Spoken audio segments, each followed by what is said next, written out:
Hey, it's good to see you. Please do not let my appearance alarm you or startle you. I'm fine. I'm not sick. I'm not drunk. I've just, you ever just had a day that just kicks your ass up one side and down the other? And you just look like hammered shit at the end of the day. That was my day. I have had a hell of a day. I overextended myself today. I did way too much. I got overheated twice. And I'm gonna tell you now, I don't know if you're like me, when I get overheated, it just leaves me exhausted. Like I just for the rest of the day, I am so exhausted. And I got overheated twice today, two times. This morning I was out doing some stuff outside, and it was some stuff outside I wanted to get done. It was kind of hot, but I thought, well, I want to stay out here until it gets done. I'm not going in. I got overheated. I did not hydrate properly. Don't lecture me about damn water. I know. Drink your water. I know that. Okay, I know I am not the first human being to ever go out in the heat and forget their damn water. Anyway, I didn't die. Did you die? I didn't die. So it's fine. I came in and I hydrated, but I was overheated and I just felt like shit, and I started to feel nauseous. You ever get so overheated you start feeling like you're going to either throw up or pass out? God, I was there twice today. So I was outside doing some stuff. I got too hot. I came in. I'm all flushed. I felt like shit. And it took forever to kind of like regulate. Like, I'm okay. I'm okay. I'm good. I'm good. And then later, I went to a step aerobics class, which is normally fine, except today I got there maybe 5 minutes before the class started because I was running late. And this was a 2-shower kind of day. I had to take a shower earlier, and my hair is still wet. I took a shower earlier, but I didn't wash my hair. And so then I went to the step aerobics class. Step aerobics is fun, but it's not fun when you get there right before class starts and it's crowded. And normally it's not crowded, but there were a buttload of people there. And I ended up having to go to the back of the room, and there are ceiling fans in there, but back in the back of the room there are no ceiling fans, and it's hotter than the hinges of hell back there because there's no air circulation back there. And it's a very intense class. It's very intense. They kick it up a notch in this class. Normally it's fine because I'm closer to the front where the fans are, but I was back in the back because it was really crowded for some reason. Like, everybody was at this class. And I had to go to the back because there was nowhere left to put my steps. So I had to go to the damn back where there are no fans. And when nobody goes to the back because there are no freaking fans back there. And it's hot. And it's so hot back there. And it crept up on me. It was like a sneaky heat. You know, I felt fine for the first half, and then I noticed I was very sweaty. I was very, very sweaty. And then I started feeling nauseous again. I thought, oh God, not again. So I had to actually dial it back a notch. Like, I cannot do this class full on like I normally do. I can't. I am hot to the point that I feel kind of sick to my stomach, and I feel a little dizzy, and I cannot. I was drinking my water. I had my water with me. But sometimes all the water in the world is not going to fix the fact that you're just too damn hot. The water is not going to make it all better. You'd think we were fish, the way people go on about all the water we need to drink. My God, I was thinking back to the time I nearly fainted. And it reminded me when I was in 6th grade, that was when I nearly fainted. I've never actually fainted or, passed out like, well, I mean, I've been drunk and passed out. I don't mean that kind of passing out. I mean, just, dropping, just wham, fainting. I've never done it. But there was this one time when I was in the 6th grade, and I got to tell you, back when I was a kid, nobody gave two shits whether or not we drank water, okay? If you're a sissy, you can go drink some out of the hose over there, and the other kid's gonna make fun of you for it. No, not really, but yeah. I know what water out of a hot garden hose tastes like. I drank a lot of it as a child. I'm probably gonna die of elbow cancer from it. It's probably some awful toxin in there that only bats have to worry about, or something obscure. But the adults didn't care. They didn't worry about sunscreen, and they didn't worry about water. You want water? What do you want water for? You don't need any water. You're fine. Well, okay. I've only ever seen one person pass out, like faint. I remember, and it was the same. No, when I was in 8th grade, when I was still in middle school, they did this. The chorus at the middle school did this Christmas presentation, and they were singing Christmas songs. And there was this girl I will never forget. It's just burned into my mind because it was just so bizarre to see this happen. There was this girl standing right in the front, and she just went, ew, I mean, just like right in. We were in the gym, and you know that hard floor. Like she went face down, just bam. And I will never forget the sound of her hitting the floor. Oh my! I can still hear it, and that was many years ago. That was well over 30 years ago. Ugh, I still remember what it sounded like. It was awful, and I felt so bad for her. I didn't even know who she was, but I felt so bad for her. Like, you know damn well that hurt. Oh my God, just wham. She didn't try to catch herself or anything. She fainted, just dead away, just bam, just went down. And I don't know if it was nerves or her blood pressure or, you know, sometimes people just faint when they're up in public like that. I mean, it happens. But she was okay. She was all right. But golly, that was awful. But so anyway, when I was in the 6th grade, 6th grade was a shock for me. 6th grade was a hell of a shock. I went from a little bitty teeny tiny church school where the graduating class, when I graduated from 5th grade, there were 10 of us in the 5th grade. The entire 5th grade, there were 10 of us. That was a quick-ass graduation. We had to sing a bunch of songs and recite some shit to make it last longer, because otherwise we would have been in and out of there in like 5 minutes. So they made us sing songs, and it was like a whole thing, you know. But I went from that environment where it was very strict. They could paddle us. You know, there were real consequences, and you were expected to be very respectful. You know, you were supposed to behave yourself, sit there and listen. And if not, you know, there were real consequences if you did not behave. So I went from that to public school in the 6th grade. And public school was like Lord of the Flies. Oh my God, it was such a culture shock. Nobody prepared me. I don't think anybody even thought about what a shock it was going to be for me to go from this little bitty church school to a school that was way, way bigger than anything I had ever been in. I went from a school where there were 10 of us in the 5th grade, and I know this isn't big, but compared to what I was used to, there were 10 of us in the 5th grade. The whole school was kindergarten, no, K4. They called it K4, pre-K through the 5th grade. There might have been 60 kids total in this place, and I really only ever saw the kids that were like my age. So I go from that to a middle school where there were over 100 kids in my grade. And it was just, and again, I know that's not a lot, but compared to what I was used to, it was a hell of a shock. And it was a totally different atmosphere. It was a totally different environment. Oh dear God, it was crazy. The way these kids talk to their teachers. Just, I'm sitting there with my jaw on the floor like, I can't believe the way these kids are talking. Oh my, they're calling the teacher an idiot. They're being disrespectful and nothing is happening to them. What? It was weird. And the kids were loud and they were rude. And it was just, I couldn't believe it. I did not do well in the 6th grade. I did not do well at all. Hang on. I'm processing a video for upload and I think it just finished. I need to go do something with it. I will be right back. Okay. It took forever.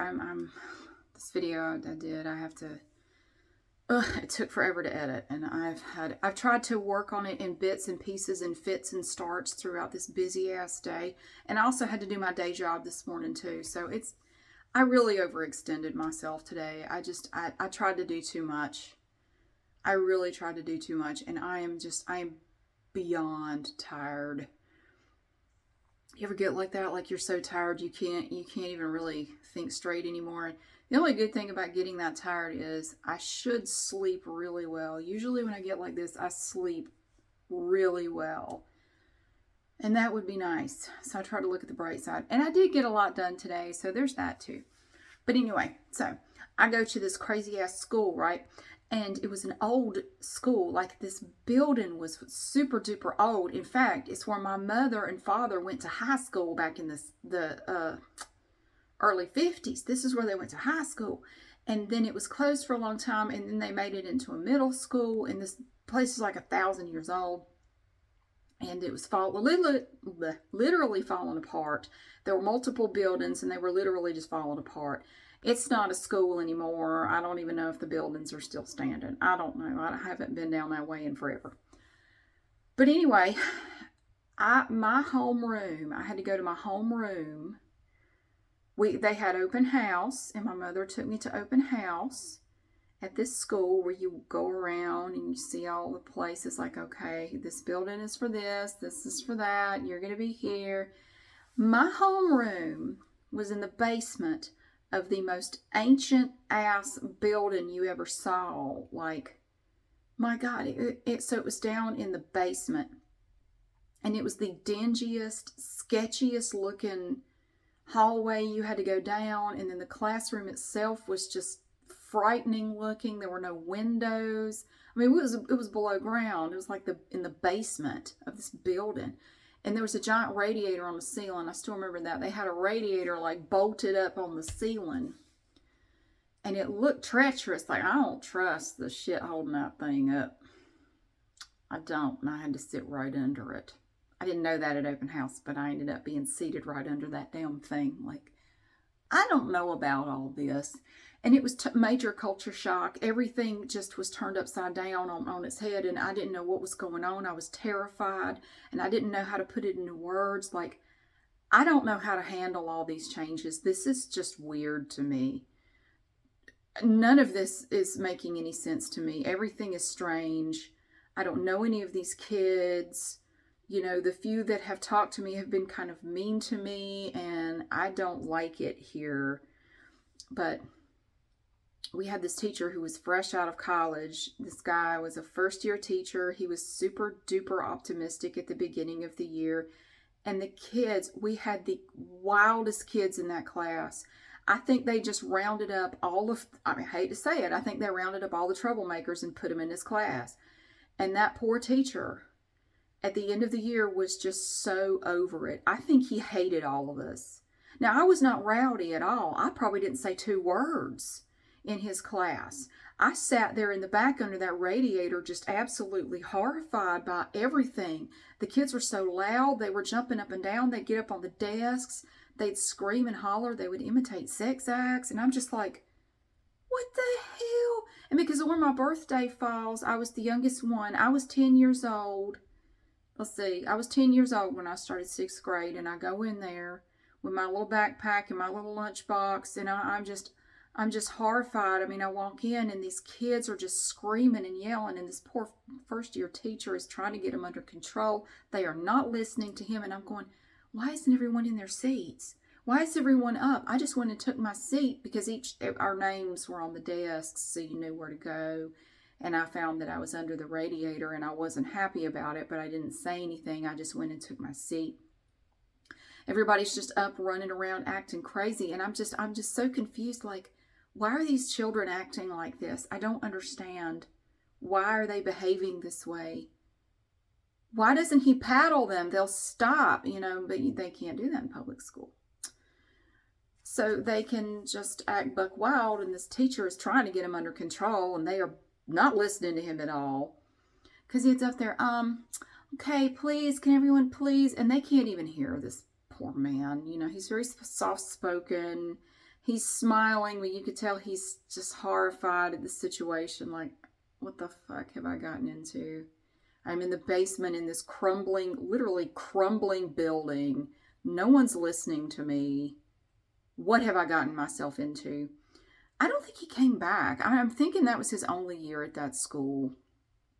I don't know whatever became of him. Anyway, so as the year went on, he just became more and more. He was just over it. He was like, just fuck these kids, man. This is ridiculous. Nobody cares. And he just became very angry. I remember he always had this vein that would pop out like right here. And he was always mad in that little vein. It's not funny. But that's how you knew when he was just done. Like, you see that vein, he's done. Somebody's going to the office. But he didn't bother sending them to the office very often because they would just come back with candy. Like, that kind of defeats the purpose, you know. They go to the office and they get candy. Who's giving them candy in the office? What the hell? Yeah, some punishment there, some consequence. I'm by the tub again. I've decided, you know, like FDR had his fireside chats. We have our tub side chats. Tub side. Because my foot is killing me. I think I have a bone spur in my right foot, and it hurts like hell, but I found that I can sit here comfortably and talk to you, so this is where I sit. That's why I'm beside the tub. I'm not in the tub, I'm beside it. Tub side chat. So, anyway, I was going to tell you about the time I nearly fainted. I'm getting there. I just wanted to tell you about my traumatic experience in the 6th grade. Okay, I hated middle school. Hated it. And it got worse after that. My grades were awful. My 6th grade year, they were abysmal. I always had good grades in the private school, the church school. You know, A's and B's. I did fine. But I got to middle school and I couldn't concentrate. I could not focus. Every class was chaos. And I would always end up near the back of the room and I couldn't hear. And I was too shy and I was too timid to speak up and say, can I please come to the front so I have at least a chance in hell of hearing what you're saying over the dull roar of all these kids in here who were talking through your entire class. Can I please come to the front? One time I have to tell you about this, and this has nothing to do with almost fainting, but I felt like I wanted to faint.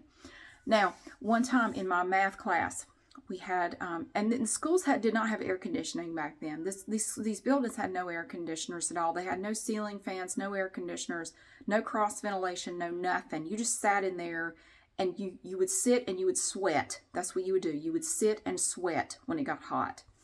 And the heaters were hit and miss. Sometimes you just had to keep your coat on. So I was in this math class, and there was the math teacher had put a gigantic, one of those humongous fans like they have in warehouses, like on the giant base, and it's a huge fan. He had put an enormous fan in the back of the room, and it was literally right behind me.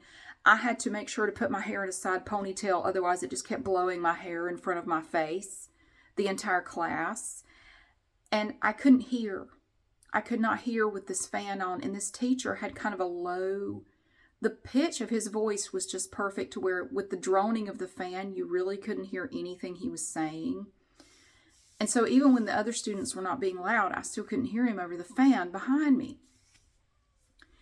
Well, there was this one day, and this still bothers me so many years later. Okay, so at the beginning of class, he had just brought that fan in. And he told me specifically, because there was nobody else sitting back there but me, he said, now if this fan is too loud and you can't hear, you can get up and turn it down. He had it on high. If you need to get up and turn it down, if you can't hear, you can do that. He told me that at the beginning of class. Well, we got about 10 minutes into class and I could not hear him. He was up there writing on the board, and I couldn't hear anything he was saying. So I didn't know what he was doing. So I got up and I turned it from high to medium, and it quieted down enough to where I could hear. And he turned around and he looked at me and said, "Why did you do that?" And I was horrified. That was the first time I had ever in my life taken a step to do anything like that. Otherwise, I would just sit there and silently tolerate whatever was going on because I was too scared to speak up or do anything. It was, and I know it seems like nothing, to people who are not timid, but it took an enormous amount of courage to get up and do that. And then for him to whip around and look at me, why did you do that? What are you doing? I didn't tell you could touch that fan. Don't touch that fan.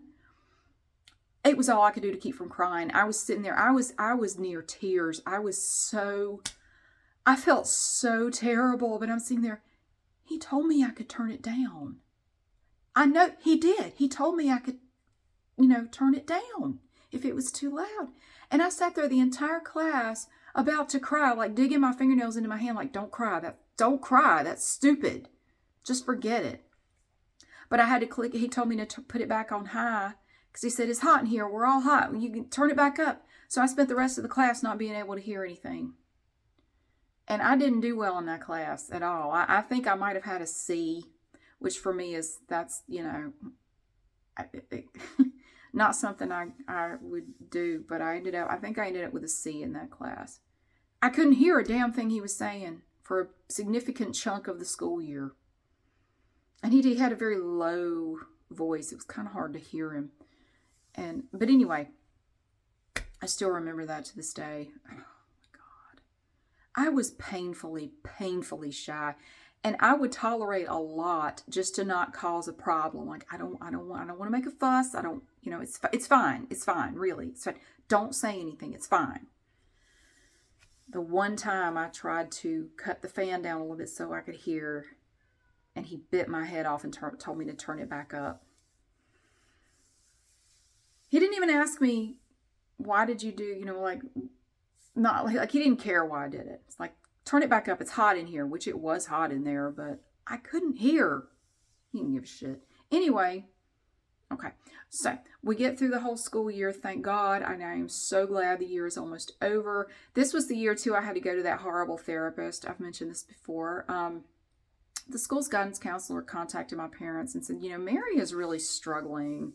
I had a few incidents where kids made me cry, like they would pick on me and they would call me names and it made me cry. So they said she seems to be having trouble with her emotions. She's very emotional. You probably want to take her to a therapist to try to figure out what's wrong with her, because she seems to be very emotional and it's just not appropriate. So my mom found this therapist.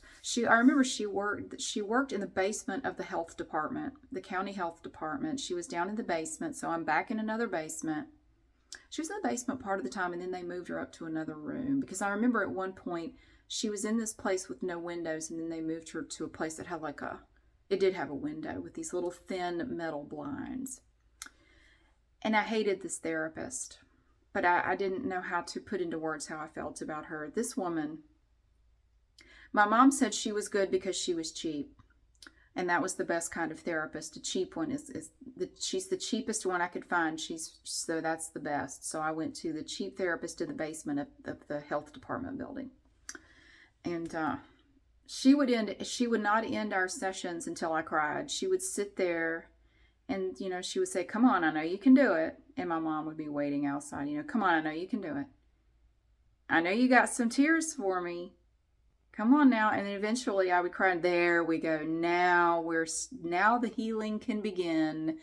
That's better. Let it all out. It's okay. And then she would call my mom in there. And to this day, I really struggle going to a therapist. And I have to explain to them up front, if I cry, it may have nothing to do with what I'm talking about or you. My brain was programmed and I had to go see this therapist multiple times over several months. I think it's like my brain was programmed, if I'm in a therapist's office, I need to cry. Oh, it's time to cry now. Okay. All right. We need to cry now. And I just get really emotional. She didn't help me at all. No, but I remember this one session that she had my mom in there, and we were talking about, I didn't tell you have I told you about the weird thing that she focused on? And I still don't know what the hell this was about. And I remember her asking my mom repeated questions about it. So they would talk about me, and they would talk about how school was going. How do you feel? Explain your feelings. And I would do the best to answer her question the best I knew how, but I never quite knew what the hell she was talking about. And she kept asking my mom about her cycle, my mom's cycle. I didn't know what that meant. Like, she would say, I'm just getting the sense that Mary is really struggling. Do you think that could have anything to do with your cycle? Talking to my mom. And I'm sitting there like, what is she talking about? This woman was obsessed with my mom's period. Not me. And no, my mom's, when she would call it her cycle. I'd never heard it called that before. I knew what a period was, but I didn't know what a cycle was. And I was really confused because I had seen commercials on TV for this dog food, and it was called Cycle dog food. And I'm sitting there going, we don't buy Cycle dog food. We buy like dog chow or whatever's on sale. Why is she talking to my mom about dog food? We don't buy that. But I was too confused to say anything because I'm sitting here going, it can't be that. What is she talking about? And I didn't want to look like I didn't want to look stupid. So I just kind of went along with it, and I would just let them talk. And she kept asking my mom questions about her cycle and how my mom's cycle was affecting my mental health. Like, what? This woman was a nut bag. She was a nut job. I swear to God. How she ever became a therapist, I don't know. I do remember she was not a doctor. Her name was Ms. And, you know, her last name. She wasn't Dr. So-and-so. She was just Ms. So-and-so at the health department. But she was cheap. She was cheap. I bet she was, because she was crazy as hell. She needed a therapist. She was obsessed. She talked to my mom about her cycle. There was more than one appointment she went on and on about that. And my mom just kind of went along with it. And, you know, I don't know. She would discuss it with her like it was totally normal. And to this day, I don't know what the hell that was about. I was 10/11 at that time, and I hadn't started my period, but she never even asked me about that. She only wanted to talk to my mom about hers and how it somehow related to my problems in 6th grade. I don't know. I do not know, but I remember there was this one session, and it was after she had moved into the office with the window, because her chair was right in front of that window, and so I'm facing her. And I think it was one of the ones where my mom was in there. I think my dad even had to go to a couple of sessions. I don't remember him saying anything, though. My dad thought the whole thing was horseshit. But anyway, so I was facing her, and I happened to notice one of the blinds was flipped the wrong way, and it was right behind her head. It was like right here. So the whole time I'm looking at her and talking to her, I can see this blind, this one little blind, these little thin metal blinds, one is flipped the wrong way. And I couldn't stop looking at it. Stuff like that still bugs the shit out of me. I can't stand that. And it used to drive me crazy too when the teachers had, you know, they had chalkboards and they would erase it, but they would leave a little bit that they didn't get. I'd just sit there and I'm just like, why the hell didn't you get that? I would just fixate on it like, oh my God. I would want to get up so bad and go and let me just get that right quick. Okay, thank you. I can breathe again. So anyway, we sit through this entire session, and I cried for her. And then as we were getting ready to leave, we were getting ready to walk out the door, and I just went over and flipped that blind the right way. And she went, and I still remember she had a yellow legal pad. She picked her little pad up and she wrote something down. And to this day, I want to know what the hell she wrote down. And I wondered at the time, and I wish I had the guts to ask, what did you just write down? What did you write down? What did you just write down? I never did find out. But eventually, I was so glad when we didn't have to go to her anymore. I don't know what ended that. I don't know. I probably finished the 6th grade, and my mom's like, screw it, we're not going to that anymore. I don't know. We just quit going at some point. I got nothing out of it. I learned a lot about my mom's cycle that I didn't want to know. Like, what the fuck? I did finally figure out what they were talking about, but it was much later. It was after the therapy was over that I realized that they meant her period, not dog food. So I can only imagine what she would have written down if I'd started asking her, why are you talking to my mom about dog food? I can only imagine the shit she would have derived from that. So, anyway, does she have an obsession with dogs? No. I just don't know what the hell you're talking about 90% of the time. So, crazy ass woman. I think she did more harm than good, quite frankly, because to this day, I can't go to a therapist without, and I need a tissue within 5 minutes, and there's just like, are you all right? And then I have to explain the whole thing to them.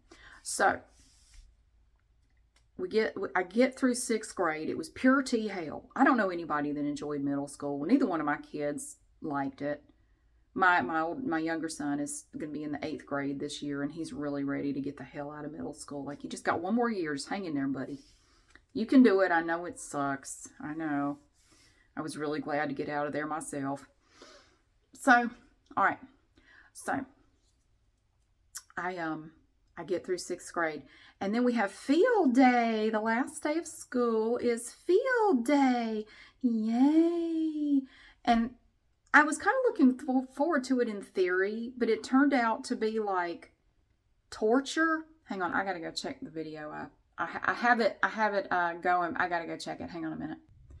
Okay, I just checked and checks are still running. I found that when you upload a video to YouTube, it has to do checks, like the AI or whatever has to check and make sure you don't have copyrighted shit in there.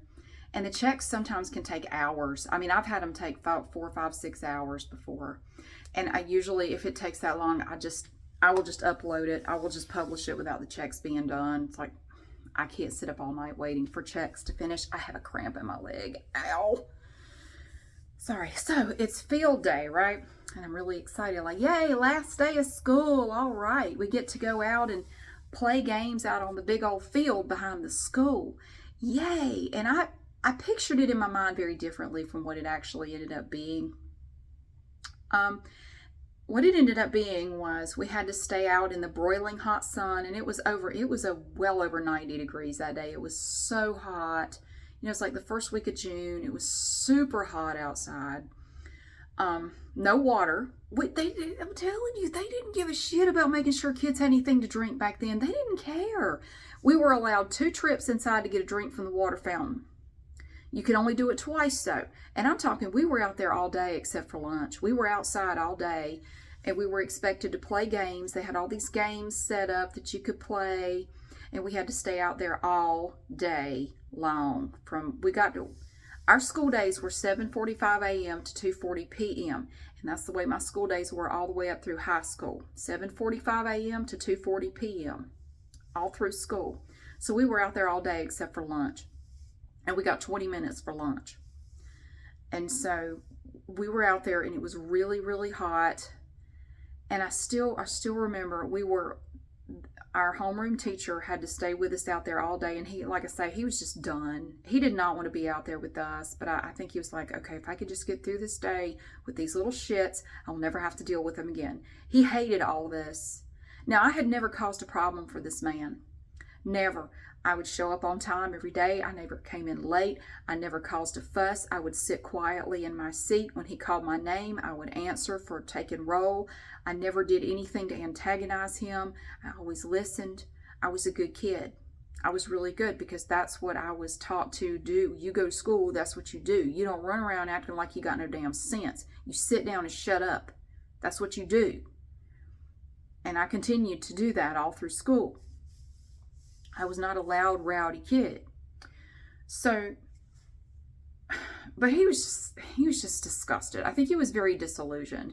I think he expected teaching to be very different. And honestly, if he had had a different homeroom, it might have gone better for him. He really did get stuck with a really rowdy bunch of kids. Just crazy. And it was a hell of a shock to me too. I think he and I both had a hell of a shock that year. It was tough on both of us. So we're outside, and I remember we were all in line, and it was for this game where you had to kick a soccer ball through a goal, and if you did, then you'd win like a balloon or something. They would give you a little something or a piece of candy or something. So we're out there. There's no shade, no clouds, broiling hot sun all day long, nothing to drink, nothing at all. No shade, no breaks, nothing. And we were in line. And I started to feel really dizzy. Like really, I felt like everything was sort of spinning. Like I would try to focus on something and it was like it was moving. And I'm going, I know it's not moving. I started to feel sick, just like seasick, like motion sick, but I was standing still. And I started to feel really weird. And I did something I hadn't done all year. I raised my hand and I got the homeroom teacher's attention. I said, I think I need to go sit down. I don't feel so good.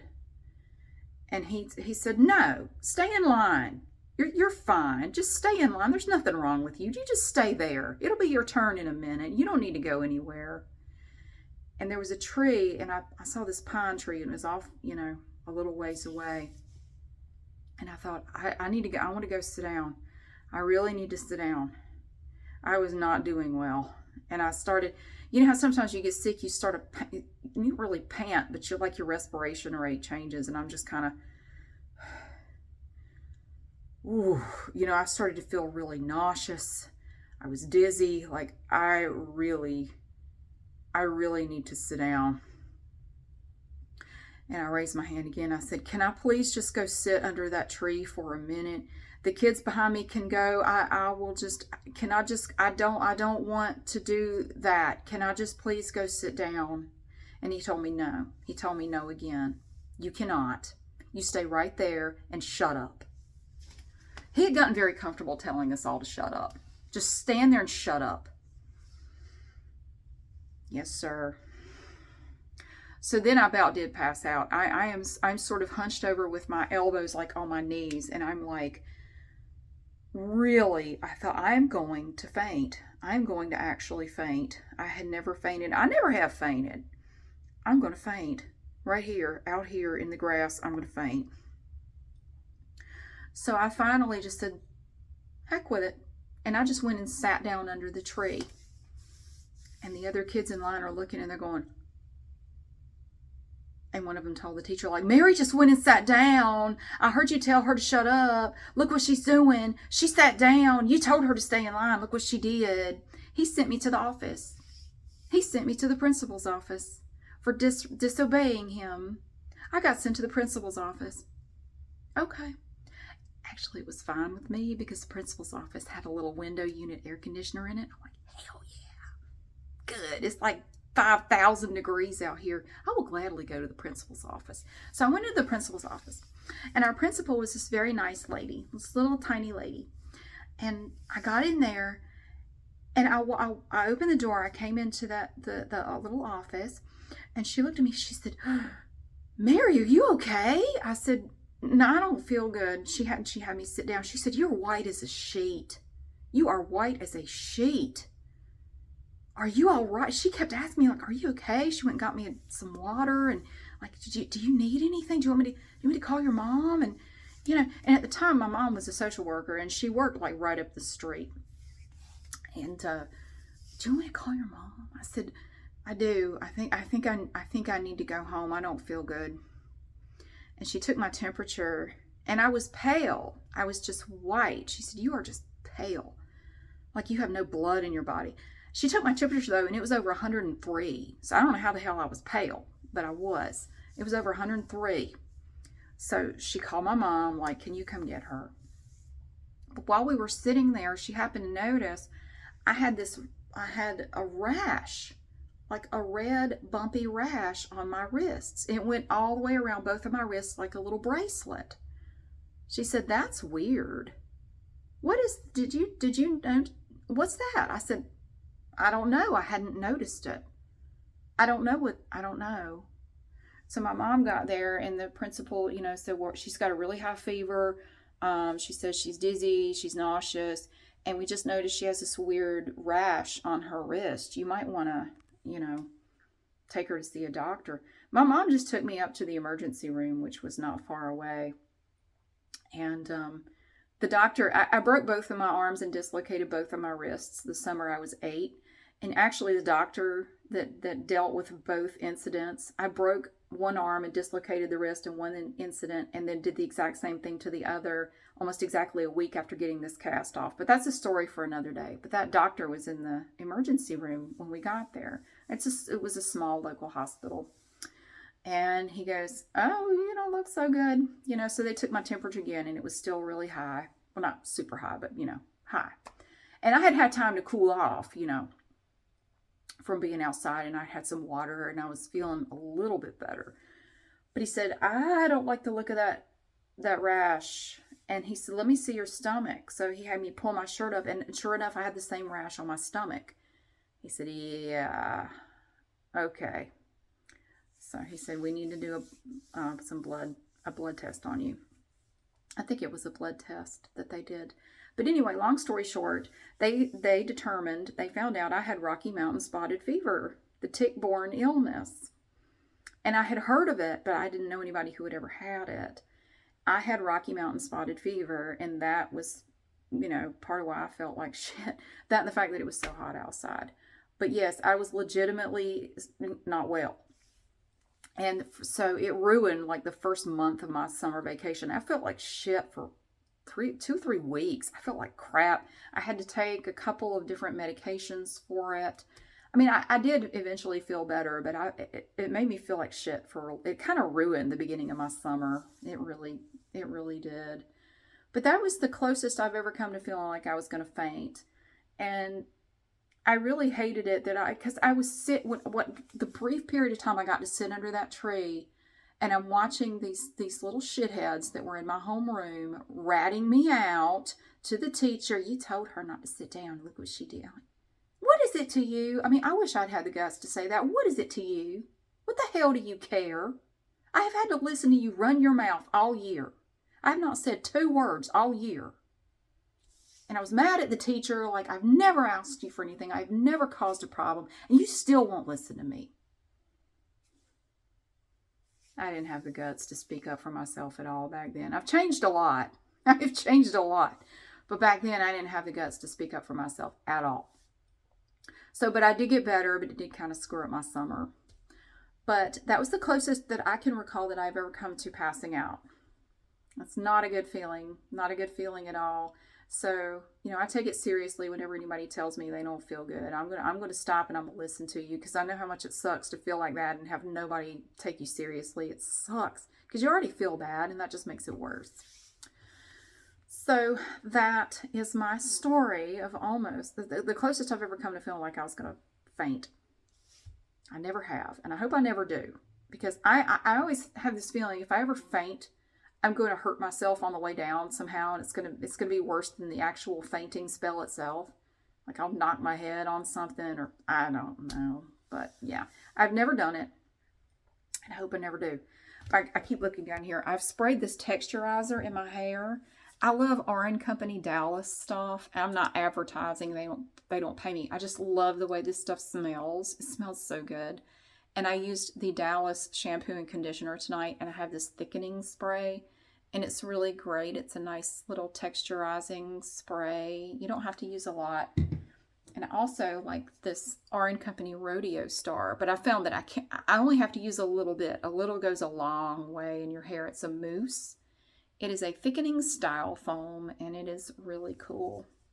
But I've been playing with different hair texturizers and thickeners, and because I've been putting it in a braid, and it helps hold the braid in place so it doesn't slide out, because my hair is very fine and slippery and silky, and it just any hairstyle I try to put it up into, it just slowly slides out. So I wanted to try to find something that would help. And I also have Not Your Mother's sea salt spray, which is great too, but I really like the way this one smells, so I use that one as well. But anyway, that's the time I felt like I was going to faint, but didn't. Thank you so much for watching. This ended up being way longer than I meant, because I took like 500 little side trips on my way to tell you this one story, because that's just how I tell stories. Now I am bone tired, I am dog tired, and I'm going to see if that video has finished its checks. If not, I'm just going to upload it and just not worry about it, because I'm going to bed. Thank you so much for watching and for being here. I hope you have a wonderful day, and I will see you again soon.